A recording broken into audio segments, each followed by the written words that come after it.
all hot and sweaty from weeding out in the orchard, but today I am going to use the area where I harvested all that garlic, and I am going to plant some potatoes for the fall. My friend had these left over. They are Purple Majesty potatoes, and if you want, you can cut up potatoes and you make sure that there is one of these eyes on each of the pieces, and then you let it sit out for a day or two to let that cut part dry so that it won't rot in the ground. But she gave me quite a few potatoes, and I only have that like 8 square feet, so I'm gonna go ahead and plant them whole.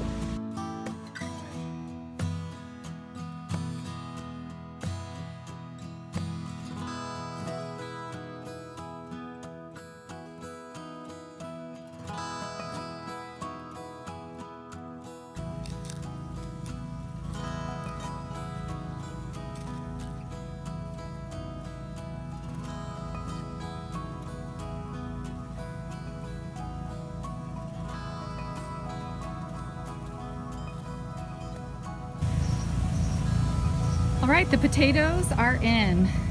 These are just some flowering leeks that were kind of the scrawny ends of the seedlings I had last year in the fall, and I just planted them out, and now they're blooming, and I'm like, they're almost like the giant alliums I spent money on, so I'm just letting them bloom for fun.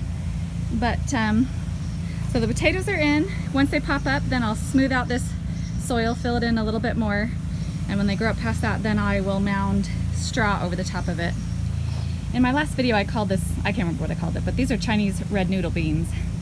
And then the scarlet runner beans. I've got three of each of those that came up, so that's exciting, and they'll cover this trellis. And then the dragon tongue beans and some squash in the middle, and my Walla Walla onions. So this bed is complete and set for the season.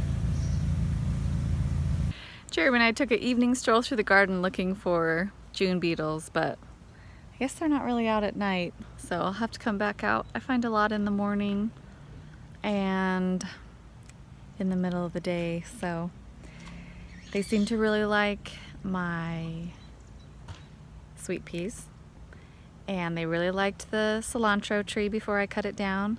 They like my grapevines and actually my cherry tree, so trying to keep an eye out for them, and so that they don't do too much damage to my garden. But it's a beautiful night in the garden. It was a great day.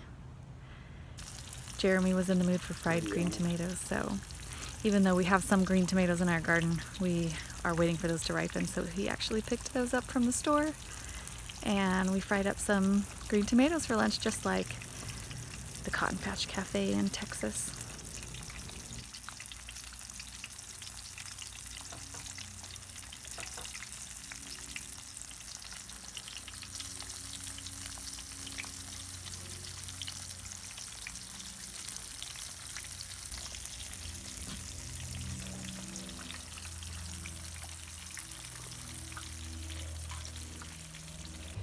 So we planted our corn in the traditional Native American guild of the Three Sisters. The corn, the nitrogen fixing beans, and the mulching squash that spread out.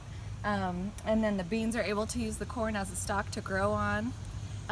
So when I had my kids out here and I was having them help me plant, my one son asked, "Where's the fish?"